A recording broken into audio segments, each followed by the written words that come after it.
programa de hoje tem cenas muito fortes. Veja o que aconteceu com esta moça aos 16 anos de idade, que a marcou profundamente pelos próximos 20 anos de sua vida.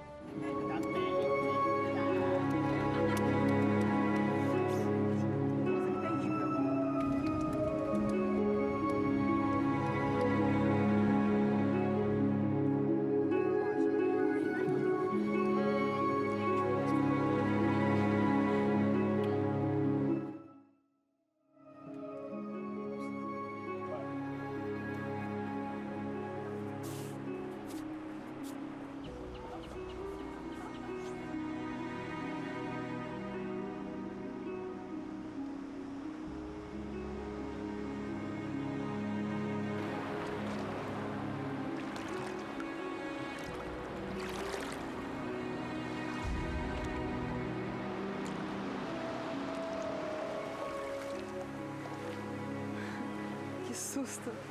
Como é que você chegou aqui sem eu te ver? Eu tenho os meus atalhos pra chegar onde eu quero. Tu nem me chamou pra um banho a dois, princesa.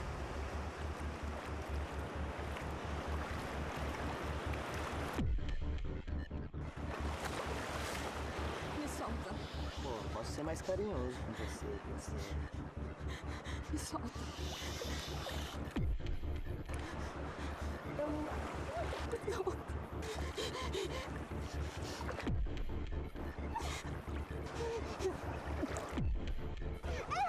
Quietinho que vai ser rapidinho.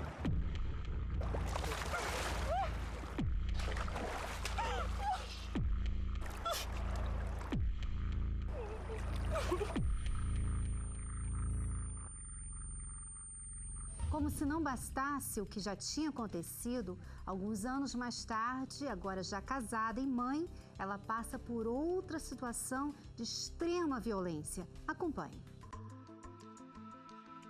Me fala! Que fotos eram aquelas? Como você pode fazer isso comigo, Grace? Pedro, para com isso.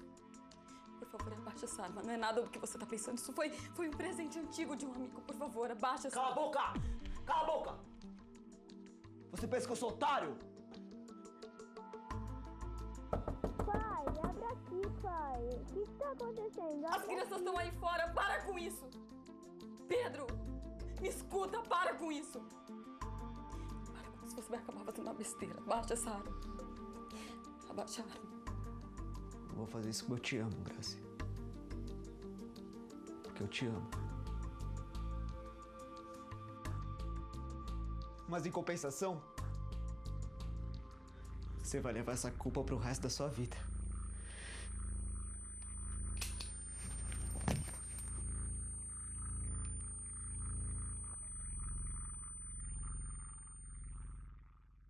O tema é muito pesado, mas nós temos que falar sobre isso aqui para ajudar outras pessoas que ainda sofrem com esses traumas e podem ser ajudadas pela história da Gracilene. A Grácia, nossa entrevistada de hoje, passou por esses e outros acontecimentos que bloquearam sua felicidade amorosa por muitos anos. Será que existe algo no seu passado que tem impedido você de ser feliz no amor? Será que é possível se livrar desses traumas? Hoje nós vamos contar como a Grace conseguiu isso e finalmente está pronta para amar. Quem era a Grace? Como foi a sua infância, a sua família, a sua formação? Vamos ver agora a história dela. Acompanhe. Meu nome é Grace, eu tenho 37 anos, sou mãe de 2 adolescentes. Já fui casada há 13 anos, porém não deu certo. Minha família eram meus pais e mais 5 irmãos. Tudo na minha casa girava em torno da minha mãe. Minha mãe sempre foi muito autoritária. Meu pai, quando estava presente, ele era muito rígido. Eu senti muito a ausência do meu pai. Nunca fui muito próxima dos meus irmãos. Eu tenho uma irmã, que é mais velha que eu, dos 5 irmãos, que eu via assim que a minha família, meus pais, minha mãe principalmente, protegia muito ela. Então ela era o centro das atenções em casa. E isso gerou em mim uma certa rejeição. Por mais que eu me esforçasse para fazer a coisa acontecer, para fazer o que ela pedia, muitas das vezes não ficava do jeito que ela queria, né? E ela acabava não tendo paciência de me ensinar e acabava falando coisas que me magoavam, me humilhava demais, as palavras dela. E acabava levando isso para todas as pessoas à nossa volta, fazendo com que eu me sentisse pior do que o momento que ela me chamou a atenção. E aquilo gerou uma coisa negativa muito forte sobre a minha pré-adolescência. E eu carreguei isso durante muito tempo.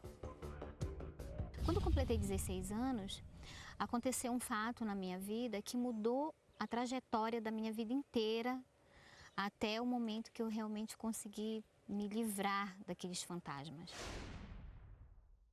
Daqui a pouquinho ela vai contar pra gente o que aconteceu, mas veja só como as coisas são, né? O que havia na bagagem da Grace. Mãe exigente, pai ausente.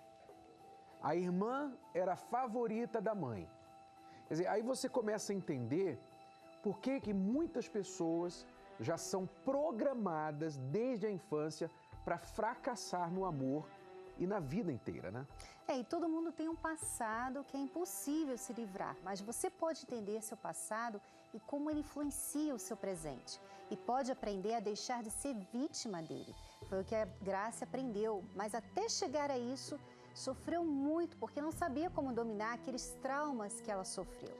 Ela nos recebeu e revelou com detalhes, pela primeira vez, tudo o que ela passou, desde o estupro até ter uma arma apontada para a própria cabeça pelo ex-marido e como finalmente ela conseguiu superar tudo isso. Vamos acompanhar. Grace, tudo bem? Tudo bem. Primeiramente, eu quero agradecer você por sua coragem de contar essa sua história para ajudar milhões de mulheres e também homens que precisam entender uma realidade que a maioria das mulheres que passaram pelo que você passou não contam para ninguém. Parabéns pela sua coragem. Obrigada.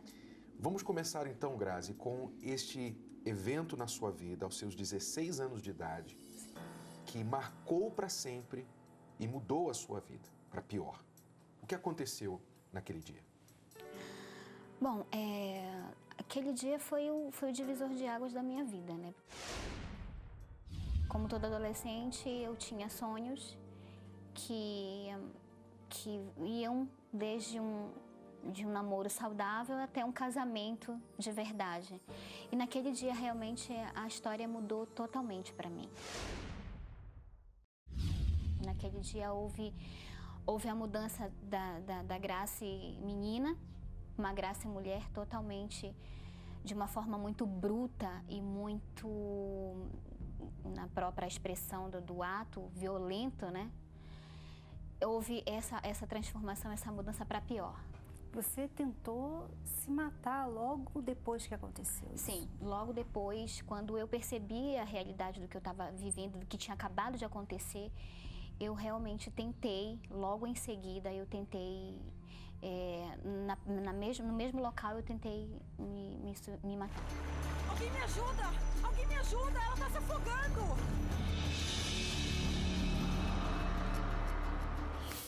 Onde você estava? O que aconteceu? Então, foi nas férias, né? Nas últimas férias que eu sempre costumava ir para esse local, essa minha cidadezinha onde eu nasci. Eu sempre ia passar minhas férias para lá e foi numa praia muito conhecida na cidade. Eu fui com primos, né? Com primas. E aí, no meio dessa turma, estava esse rapaz. E ele já tinha flertado, bem mais velho que eu, né? Eu tinha 16, ele deveria ter uns 24, 26 anos. E a gente começou a flertar. Imagino que é para uma menina de 16 anos flertar com um homem muito mais velho. A gente se sente a tal, né? Mas nunca imaginava que ia acontecer. Mas num determinado momento, estava todo mundo bebendo, todo mundo se divertindo e eu não bebia. E eu fui tomar banho sozinha e nisso ele me seguiu até a praia. E chegando lá, ele muito mais forte que eu sempre magrinha, franzina, né? Ele se aproximou de mim com a intenção de realmente me convencer de que ele queria sim paquerar comigo. Mas num determinado momento ele me agarrou e disse para eu ficar quieta, falou para eu ficar quieta e disse que se eu gritasse, que ele conhecia toda a minha família, que ele conhecia meus irmãos, sabia onde eu morava. E se eu falasse alguma coisa, ele iria atender contra a minha família e tal. Enfim, isso mexeu muito com a minha cabeça. E num determinado momento ele arrancou meu biquíni e praticou o ato. Eu ainda tentei gritar por socorro, mas aí não tinha ninguém por perto. Eu imagino que ele nem imaginava que eu era virgem. Ele nem imaginava isso. Você não contou pra ninguém o que aconteceu? Na época eu contei para a única pessoa que soube, na época, que foi a minha professora de ciências. Eu sempre fui uma ótima aluna em ciências e biologia, sempre fui, tanto é que trabalho na área. Mas na época ela soube porque o meu rendimento escolar começou a cair consideravelmente.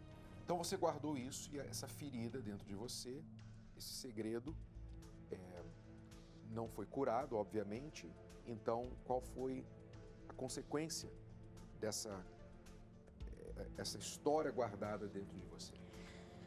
Então, aí depois disso, eu realmente tive vários envolvimentos, né? Relacionamentos não, mas vários envolvimentos. Você começou a se ver como, Grace? Como uma mulher qualquer. Eu não andava com um monte de homens, mas as pessoas que eu me relacionava era simplesmente por falta de valor próprio. E sua família falava o quê disso? Minha família não sabia. Eu tinha muito medo de ficar mais sozinha ainda, de ser mais rejeitada ainda. Eu queria, Renato, até interromper um pouco, porque você vê a importância do pai e da mãe. Às vezes você tem uma educação, você quer dar uma educação rígida para os seus filhos, para eles se protegerem do mundo. Uhum. Mas o que você não está dando, que é o diálogo, é você ouvir, é você entender o que se passa com seu filho, faz mais mal do que a educação rígida. O pai às vezes não está equipado, preparado para lidar com várias situações que os filhos podem passar. Então, uma das coisas mais importantes que os pais precisam criar dentro do ambiente familiar é a abertura. Os filhos precisam sentir abertura para falar com os pais sobre qualquer assunto, qualquer coisa. Porque se acontecer alguma coisa com o filho fora de casa, ou mesmo entre familiares, então esse filho não terá medo de repercussão, de represália. Isso é um ponto muito importante. Com certeza.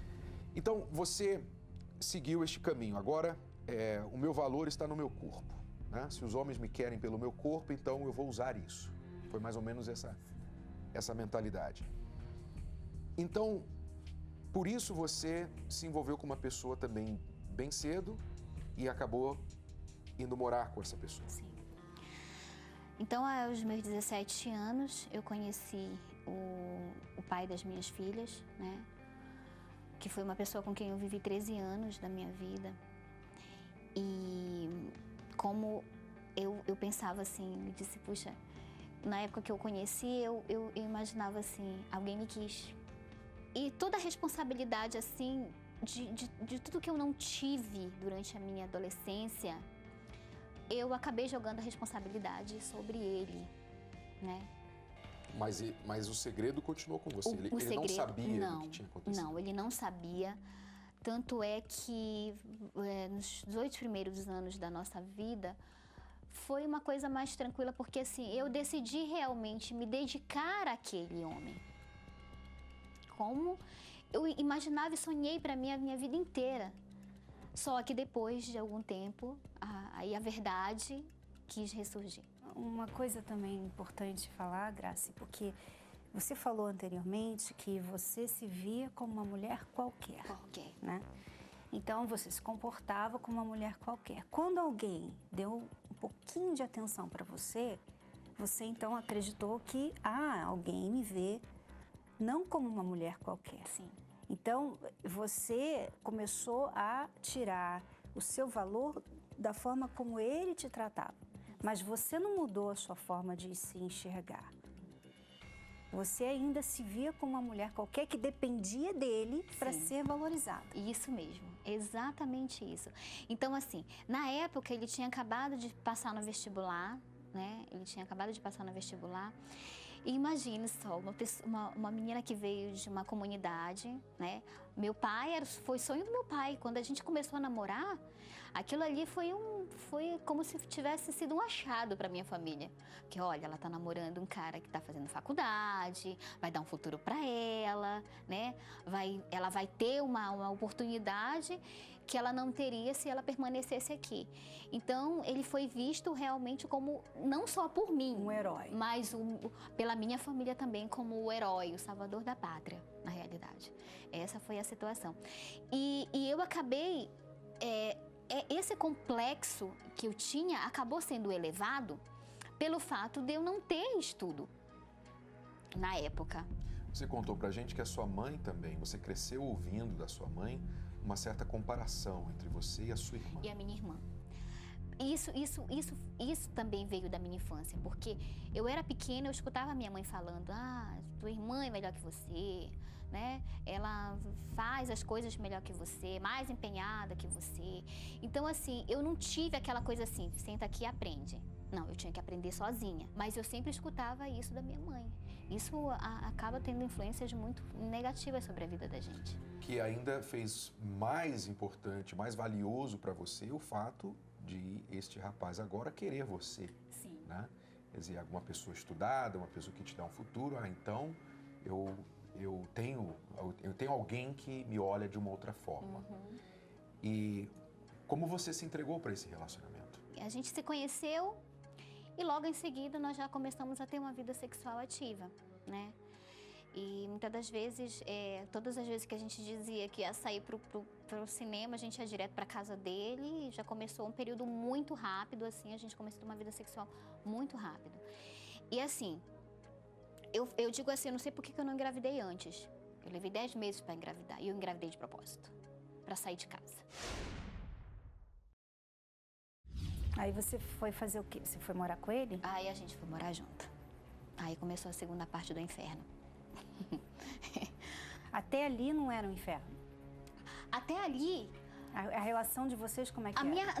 Nosso namoro foi uma coisa muito tranquila, foi muito boa pra mim, assim. Intensa. Muito intensa, né? Extremamente intensa. Você estava aproveitando aqui, alguém que te achou, alguém que elevou o seu status. Então, tudo era mesmo. Então eu me sentia assim, eu me sentia como se eu tivesse achado o mapa da mina.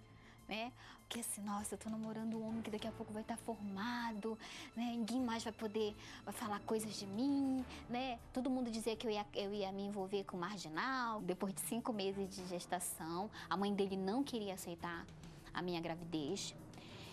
Com 2 meses, com 2 meses de gravidez, ela tentou me agredir, tentou me agredir falando que o filho não era dele, que eu tinha pego ele para laranja, essas coisas, né? E aí, mas aconteceu um evento lá, né? E aí, com 5 meses, ela mandou me chamar, conversou comigo. E ela disse assim, olha, já que você tá carregando o neto meu, você vem morar pra cá, vem...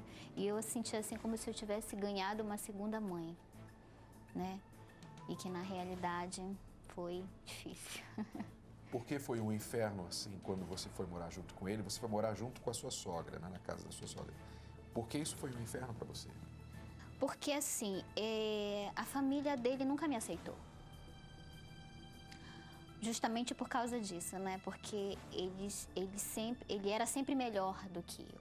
Eu escutava, sabe, pessoas falando as coisas, insinuando, me humilhando, me ofendendo, e ele sempre, por ele ser um cara muito quieto, calado, ele não gostava de brigar. Então ele só se retirava, ele nunca me defendia.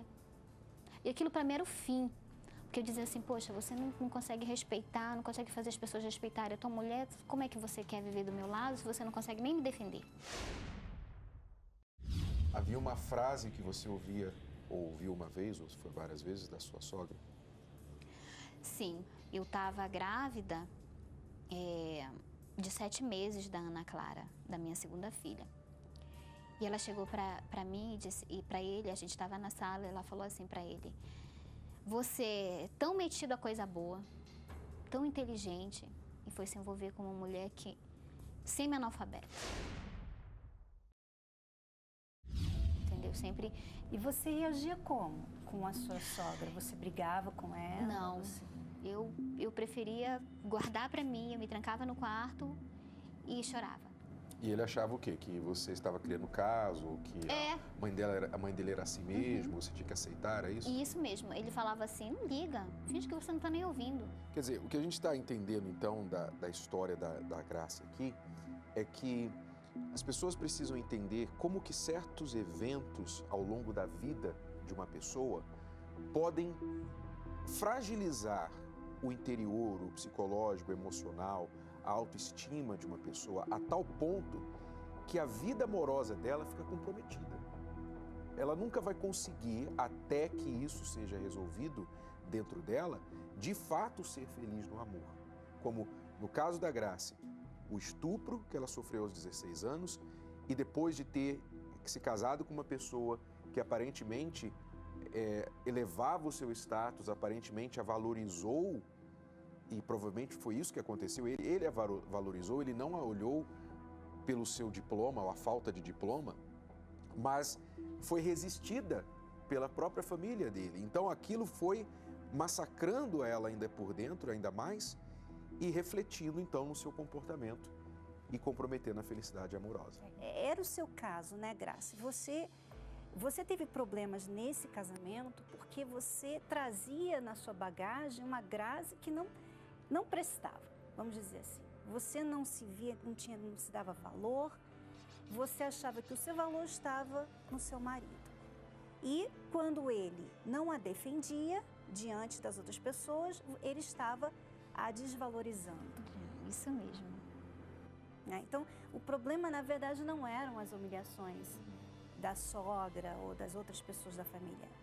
Era como ela se via. Se ela estivesse bem interiormente, provavelmente saberia lidar com isso de uma maneira como o próprio marido falou, né? Ela não liga.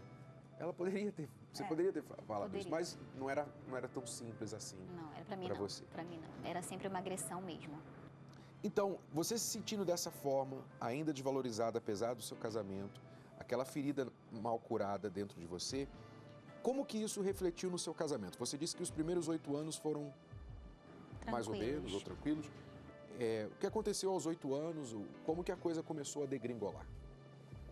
Bom, as coisas começaram a degringolar quando eu engravidei da minha segunda filha. Como a gente nunca se preocupou com o método contraceptivo, aos 11 meses, que a Aline já estava com 11 meses, eu engravidei de novo, né? E eu, por ser inocente, a gente não sabia o que aquilo ia acarretar pra gente. Eu engravidei e aí a gente acabou fazendo um aborto, né?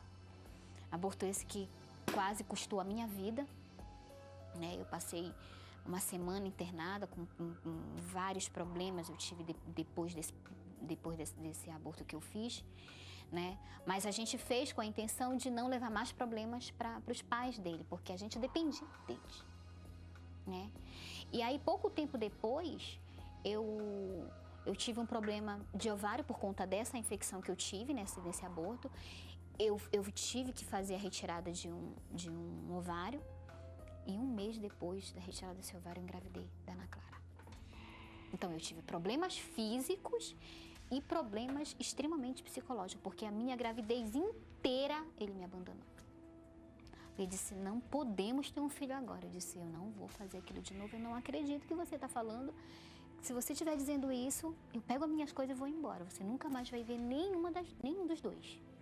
E aí, quando a Ana Clara nasceu, depois dos 3 anos dela em diante, aí foi que a coisa começou realmente a ficar de uma forma insustentável, insuportável, porque as agressões morais, né, os assédios morais começaram a ficar piores com relação à família, né?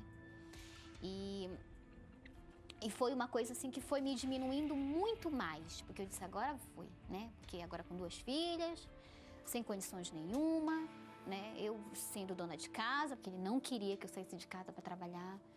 por saber que a gente já tinha passado por problemas lá atrás, então ele tinha muito ciúme, era um ciúme muito doentio que ele tinha. E depois dos 8 anos, foi quando eu comecei a realmente me revoltar. Foi quando eu comecei a trabalhar na minha área, escondido dele, comecei a trabalhar, né?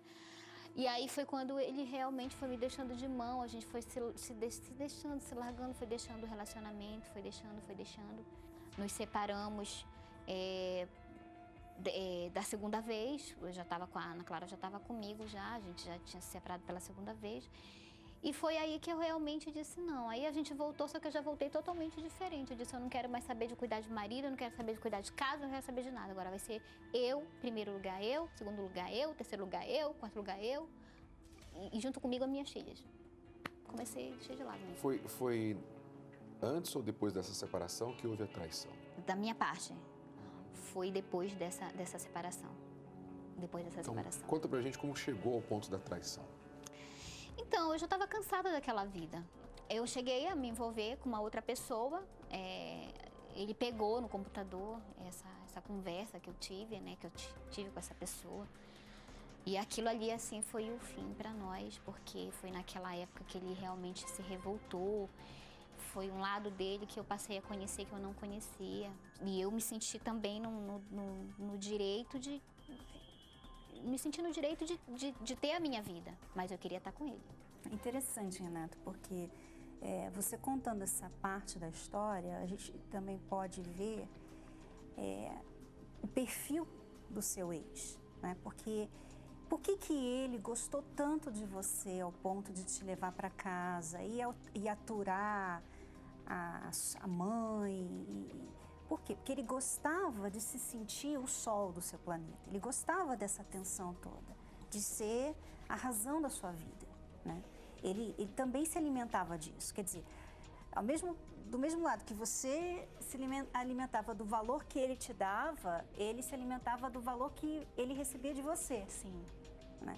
E a partir do momento que você começou a se valorizar, né? Você começou a se valorizar um pouco quando você começou a estudar, começou a pensar em você, só que, claro, você foi para o extremo e deixou completamente o casamento. Ele começou a ter problemas com você. E aí, claro, houve essa distância e o que muitas pessoas pensam assim, a gente pelo menos está junto, né? Pelo menos a gente está aqui junto. Na verdade, essa distância é uma brecha, né, Renato, que uma outra pessoa, é muito fácil para uma outra pessoa entrar. E depois que ele descobriu a traição, vocês ainda tentaram continuar juntos? Tentamos, mas aí já não tinha mais. Não tinha mais, porque passou a imperar a falta de confiança. Aí que passou a imperar a falta de confiança. Eu não podia sair, eu não podia fazer nada, então ele quis me... no primeiro momento, eu ainda tentei fazer de tudo para satisfazer o ego dele. Não, eu não vou. Parei de estudar, parei de correr atrás das coisas que eu estava correndo e tudo mais. Então você era apaixonada ainda por ele? Extremamente apaixonada por ele. Mesmo tendo traído ele, você não... Extremamente apaixonada por ele. Eu só não aceitava o fato dele ter a mãe dele tinha um controle muito grande sobre ele. Então aquilo ali me deixava muito aborrecida e principalmente muito enciumada. Esse embate entre sogra e nora é milenar, né? Desde o início da humanidade. Mas é importante pontuar isso porque o que acontece? A mãe dele nunca de fato a aceitou, né? Então ela achava o seguinte: você não é boa o suficiente para o meu filho, eu vou continuar cuidando do meu filho.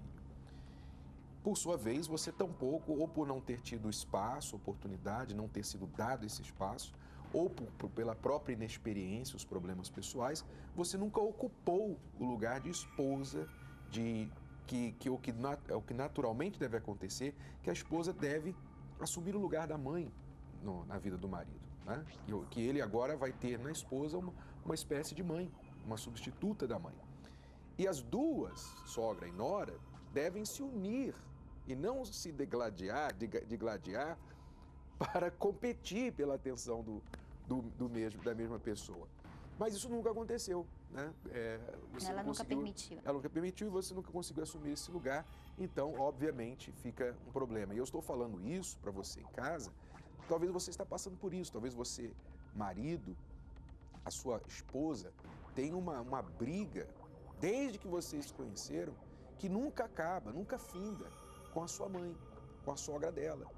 E você não ajuda, porque você fica dividido, é óbvio. Mas você tem que entender que o natural, o normal, o certo é que você assegure à sua esposa o espaço e o papel dela dentro do casamento, diante de você, dos filhos e da sua mãe, para que a sua mãe possa respeitá-la como agora a esposa do filho dela. Então, cabe a você, filho, marido, fazer esse papel. E para as sogras que nos assistem agora, nós temos que falar também que elas têm que deixar, elas têm que abrir mão. Eu imagino que toda sogra, Renato, toda mãe tem uma expectativa. Ah, eu quero uma nora assim e tal, e ela vai ter que ser assim. Tá, mas não é você. O seu filho que escolheu. E você vai ter que aceitar. Como uma boa mãe, você vai ter que aceitar e ajudá-lo a ser feliz com aquela mulher, em vez de ser infeliz. Exato, segredo muito importante. Acabando a confiança, o casamento ficou insustentável até que veio o fim, aos 13 anos de casado. O que culminou com o fim do casamento? O final do meu relacionamento foi um episódio que eu me lembro muito bem, que foi um álbum que ele encontrou, né, no meio das minhas coisas dentro do carro. E eu fui dentro de casa, o carro estava na garagem. Quando eu voltei, ele estava com a porta do carro aberta, já totalmente com o rosto vermelho e olhando para aquele álbum. Ele viu a dedicatória do álbum e imaginou que eu tivesse envolvimento com aquela pessoa. E quem fez aquela dedicatória foi um amigo. Então aquilo ali, na realidade, já foi o estupim para a coisa, né? Ele já não aguentava mais de tanto ciúme, tanta raiva, que a gente estava se maltratando muito, né? Ele começou a berrar, a gritar, e aí saiu do carro muito nervoso. E a gente foi pro quarto conversar, chegou no quarto, ele trancou a porta do quarto.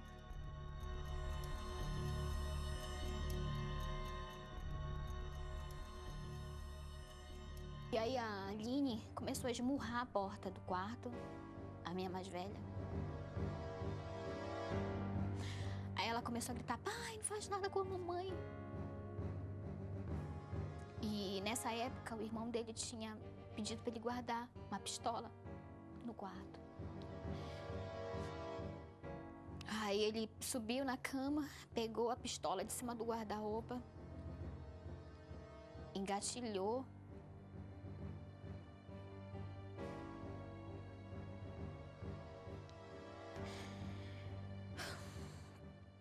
E aí colocou na minha cabeça.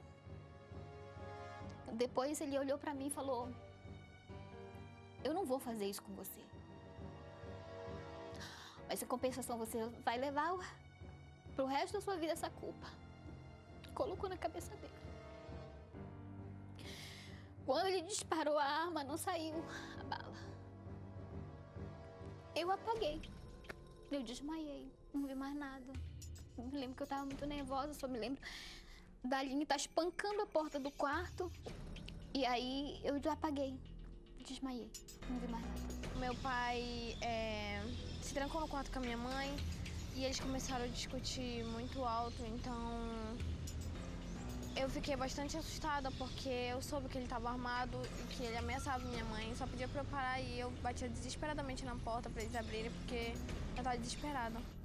Eu acho que quase 2 semanas depois desse evento eu estava sob efeito de remédios fortíssimos. Eu não acordava, eu não ficava... Porque toda vez que eu estava no estado lúcido, eu começava a gritar, eu tinha crises horríveis, né? E eu me machucava.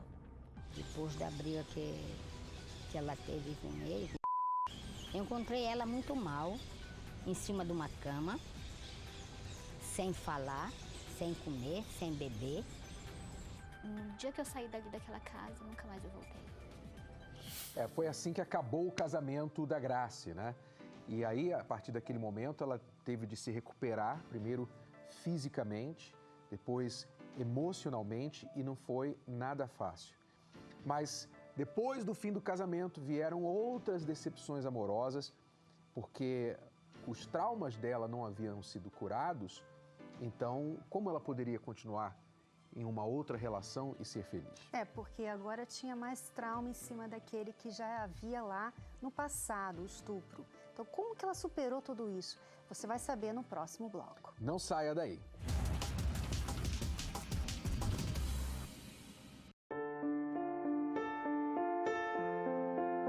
Brigas, confusões, desconfiança e traição. Estes são alguns motivos que atrapalham o relacionamento de muitas pessoas e que fazem com que muitos solteiros não queiram mais amar.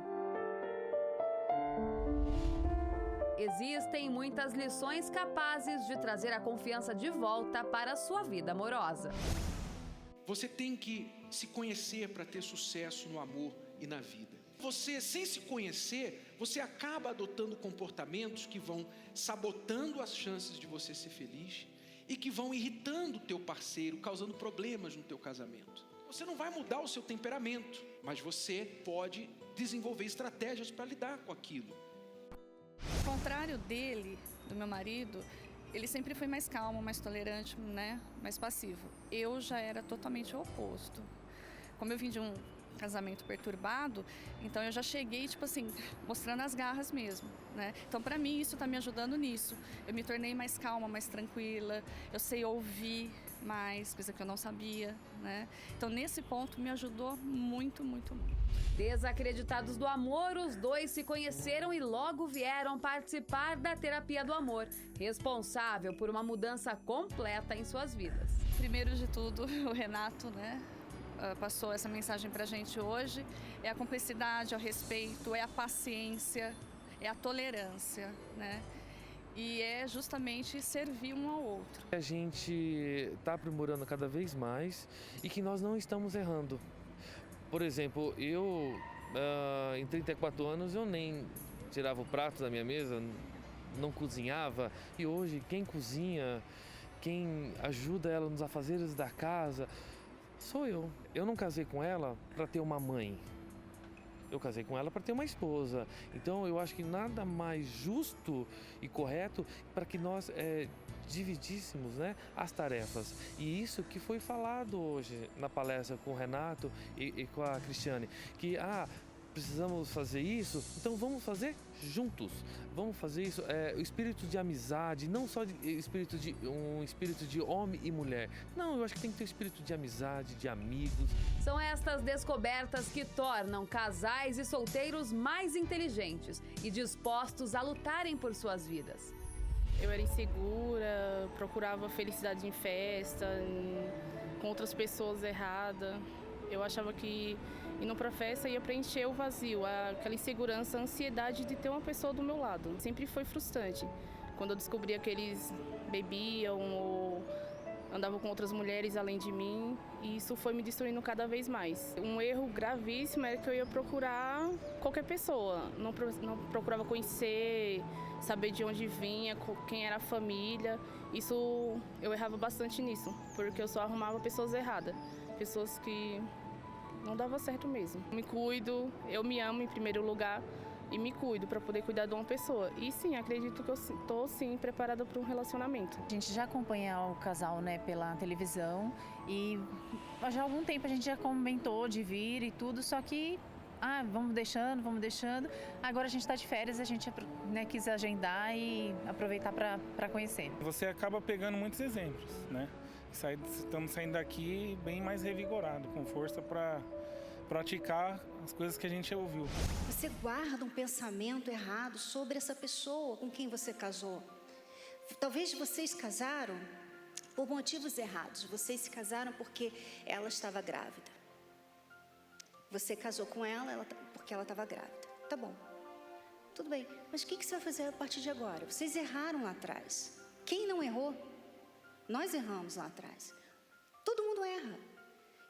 O que vocês vão fazer a partir de agora? Em vez de você ficar se segurando nesse pensamento, sabe? Não, ele casou comigo só porque eu estava grávida. Quer dizer, você nunca vai olhar para frente. Você vai estar sempre presa àquele pensamento. Você tem que se lavar, tem que se limpar dos pensamentos que travam a sua vida amorosa. Uma das maiores descobertas é identificar os seus próprios erros.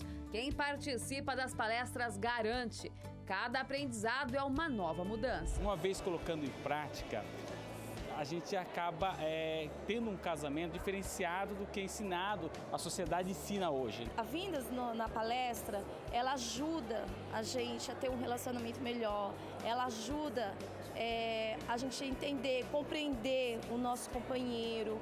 Então ela ajuda assim, não transforma, não só fazer a outra pessoa feliz, mas se autovalorizar, se cuidar, né? Ver, não só olhar, tirar aquele egoísmo também, olhar para o outro também e ajudar, porque o casamento é uma parceria, como a gente tem aprendido aqui. Terapia do Amor, palestra com Renato e Cristiane Cardoso nesta quinta-feira, às 10 e às 20 horas, no Templo de Salomão, Avenida Celso Garcia, 605 Brás. Informações, acesse terapiadoamor.tv. Lembrando que a entrada é gratuita. Estamos falando hoje sobre como experiências traumáticas podem bloquear a vida amorosa de uma pessoa. Por mais que você queira ser feliz no amor, por mais que você ame alguém ou seja amada por alguém, esses traumas acabam sabotando os seus relacionamentos. Estamos acompanhando a história da Grace, que passou por um estupro e depois acabou perdendo o casamento de forma também muito traumática. Acabou o casamento, mas os traumas a perseguiram. Veja agora o que aconteceu com ela e, finalmente, como ela conseguiu superar esse passado. Então acabou o casamento. Você teve que cuidar de si, ficar bem para poder cuidar das suas filhas. Eventualmente você ficou bem. Foi uma outra etapa muito difícil para mim. Porque eu tive que tirar o sol da minha vida. Eu tive que tirar o salvador da pátria da minha vida. Eu tive que esquecer. Tinha que esquecer eles, de qualquer jeito. Nem com a carreira que você tinha agora, o diploma, você se valorizava? Não, porque assim, foi um processo lento para eu poder enxergar que eu não podia fazer da outra pessoa o motivo da minha felicidade. Quando isso terminou, foi aí que começou o segundo processo. Quando eu soube que ele estava já no relacionamento, depois de poucos meses, 3 meses depois eu soube que ele estava no outro relacionamento. Aí eu disse assim, agora ou é tudo ou nada, eu vou ter que mudar, eu vou ter que superar isso, eu vou ver o resto da minha vida amando alguém que já não faz mais parte da minha vida. Você ficou, depois da separação, você ficou sozinha por quanto tempo até o próximo relacionamento? 2 anos e meio, mais ou menos. Eu fiquei sozinha. Mas ainda não estava curada emocionalmente. E é importante ressaltar isso, porque quando a pessoa não está curada por dentro, ela sempre vai continuar errando na vida e errando nos relacionamentos. Então, você entrou nesse casamento pensando, bom, agora encontrei a pessoa que vai me levar, tudo mais. Foram 13 anos e acabou da forma que acabou. Não estava bem, não estava curada. Você entrou em outros relacionamentos, que você vai contar daqui a pouco. E as pessoas precisam entender exatamente isso, Cristiane, que elas pensam assim, felicidade amorosa vai depender da minha sorte de encontrar a pessoa certa. Uhum. E, na verdade, você poderia ter sido muito feliz com o seu ex-marido. Provavelmente, possivelmente, mas não aconteceu por várias razões e talvez a principal delas porque você não estava bem, você não estava curada, você foi marcada desde lá de trás daquele estupro. Quer dizer, então, se a pessoa não está bem, não adianta ficar entrando em relacionamento, saindo, entrando. Porque ela está querendo se valorizar por fora, né? Então, eu vou estudar, eu vou ter dinheiro, eu vou me maquiar, eu vou ficar mais bonita, eu vou mudar de cabelo, né? Eu vou arrumar um namorado, vou arrumar um marido. Aqui fora, ela quer se valorizar aqui fora, enquanto que dentro dela, ela não se valoriza. Ela não se valoriza. Então, tudo isso aqui não consegue manter essa pessoa forte. Pelo contrário, você fica dependente disso tudo. Então, aí você entende porque muitas pessoas acabam cometendo suicídio, até porque perdeu o amor, perdeu a carreira, porque o valor daquela pessoa estava naquilo. E a gente não pode colocar o nosso valor em nada a não ser dentro da gente. Porque senão você está vulnerável ao que acontecer ao seu redor. E a prova que não funciona é que, mesmo depois de 2 anos tentando se cuidar, né, daquele trauma, mais um trauma na sua vida, o fim do casamento, a forma que tudo acabou, você acabou entrando em mais 2 relacionamentos. Você ficou noiva 2 vezes mais. E também não deu certo. Sim. O primeiro noivado foi com alguém que realmente, depois de 2 anos, eu já estava bem mudada. Já estava bem mais alerta das coisas, né, que eu já tinha passado lá atrás. Eu vim pra cá por causa desse relacionamento, né, de Belém pra cá. E aí nós passamos 9 meses juntos. 9 meses depois ele chegou pra mim e disse assim: olha, você escolhe, ou eu ou seus filhos. Me lembro muito bem, foi no dia da palestra de vocês. Eu cheguei e disse pra ele, ele chegou pra mim e disse assim: eu não quero mais. Já não fazia mais as refeições na mesa com a gente, mudou totalmente, se trancava no quarto. Eu cheguei pra ele e disse assim: então vamos, a partir de hoje não dá mais. Aí foi nesse dia que ele saiu de casa. E o segundo? Bom, o segundo, o rapaz morava em Belém do Pará, olha só, já era de lá e já estava morando aqui, né? E 15 anos mais jovem que eu. Fiquei noiva.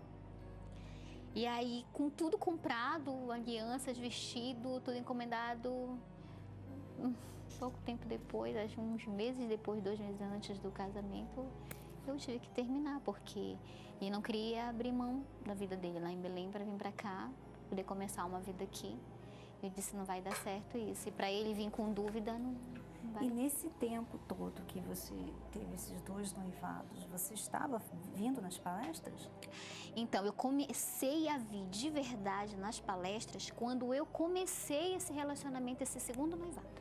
Eu já tinha vindo nas outras, mas eu nunca tinha levado a sério. Você tinha visitado? Visitado. Dado uma visitinha de turista? Sim, tipo assim, tinha ido, eu gostei e tal, é interessante, vamos lá, vamos participar, vamos. Você não levou a sério? Mas eu não levei a sério. Comecei a levar a sério nesse período, né?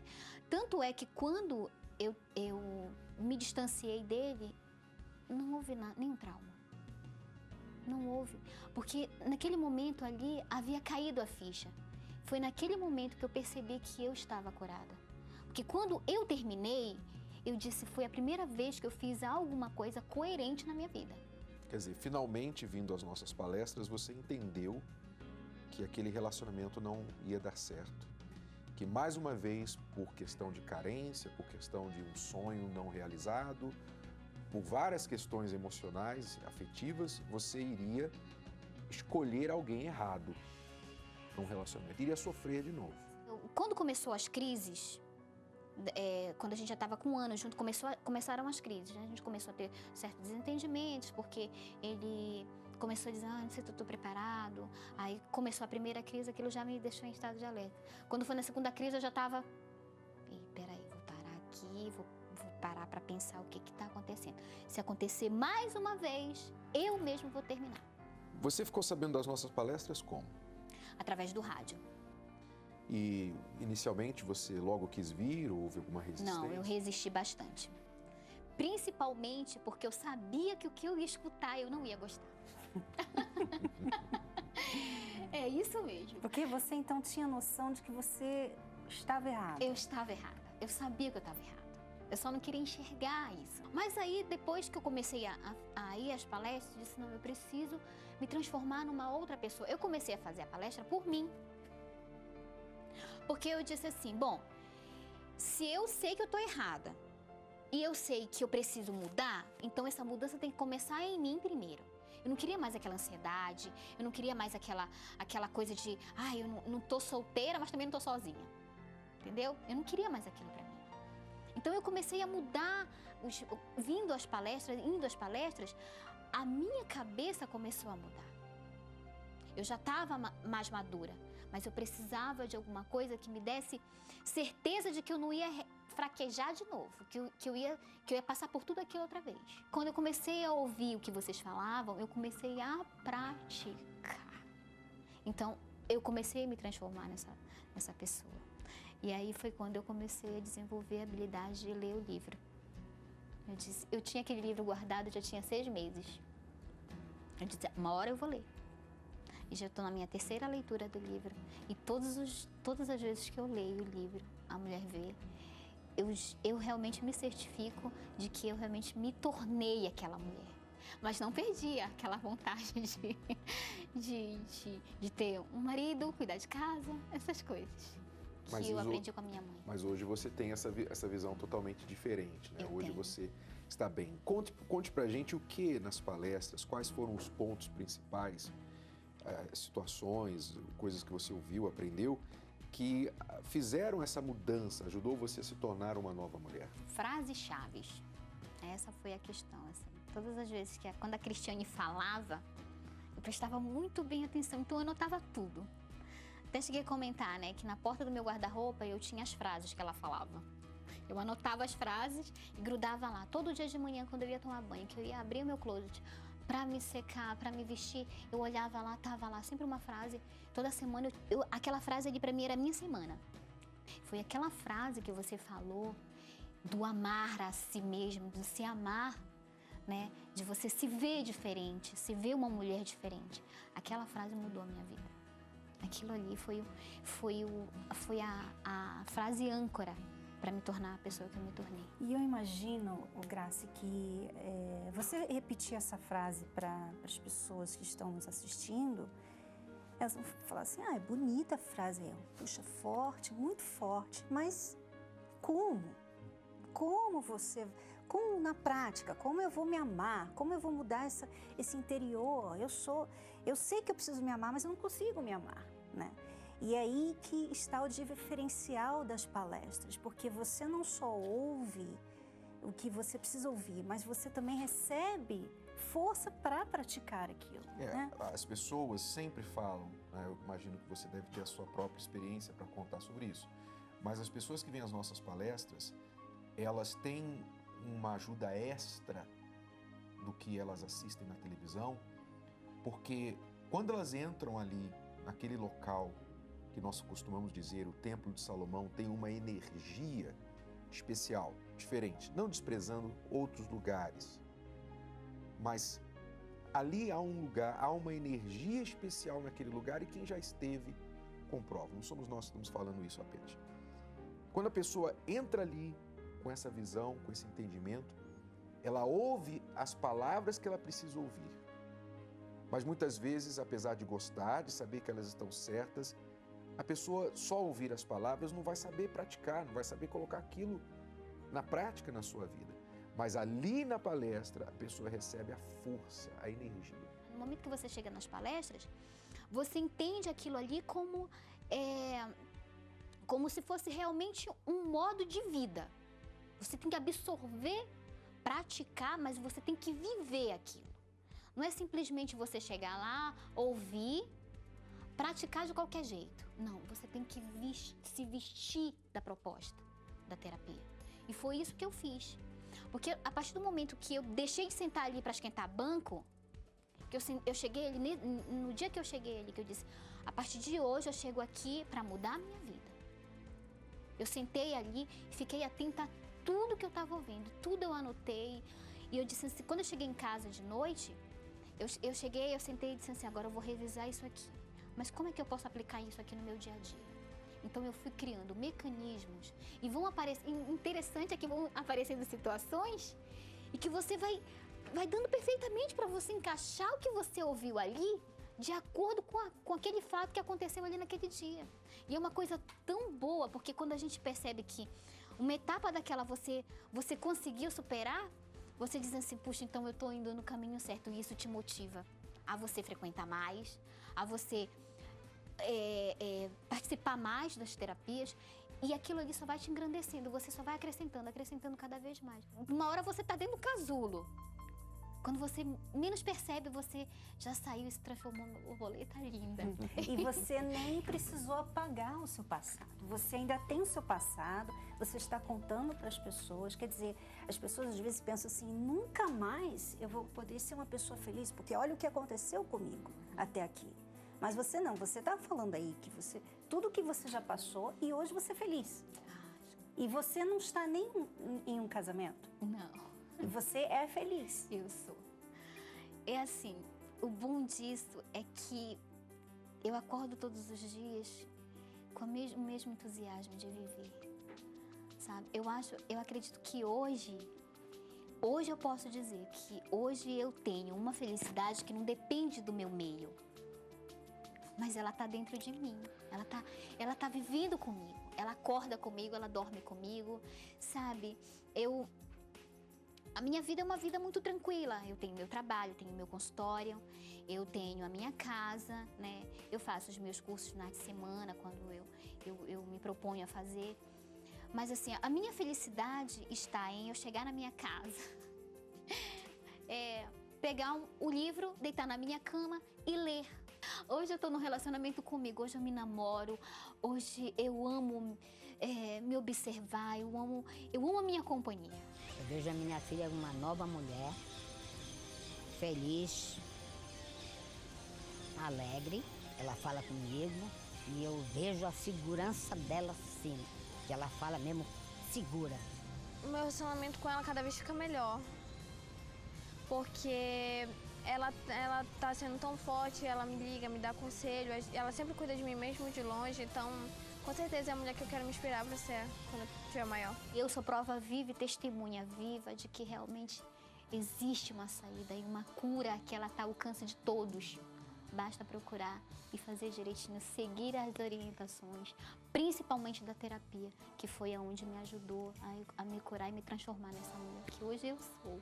E cabe dizer aqui que nós não estamos aqui criticando, seja quem for a sua família, quem fez parte da sua história, mesmo o seu ex, os seus ex, a sua sogra, nada disso, né? Cada um tem o seu lado, eles têm o lado deles também, mas o que fica aqui de lição é a sua cura, a sua superação. É isso. É a minha superação. Hoje ela está pronta para ser feliz no amor. Agora eu gostaria que você prestasse bastante atenção e visse se você se identifica com alguma destas 10 situações. Preste atenção. Primeiro, o seu coração está fechado para o amor. Segundo, você tem medo de se relacionar e sofrer. 3, uma ferida do passado tem no seu coração que nunca se curou. Quarto, não consegue se aproximar do parceiro que guarda traumas. Ele fica fechado para você. Quinto, você sofreu um trauma na sua infância ou na sua adolescência, como aconteceu com a Grace. Sexto, se entrega a relacionamentos por pura carência. Sétimo, tem sucesso profissional, mas a vida amorosa é bloqueada. Oitavo, acaba estragando seus relacionamentos com as próprias mãos. Nono, o tempo não curou os seus traumas. 10º, quer mudar, mas não consegue.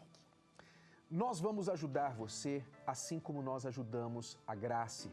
Se algum desses pontos se aplica a você, então o primeiro passo para a mudança é você se programar para vir à nossa palestra nesta quinta-feira, assim como fez a Grace. Anote aí o horário e o endereço.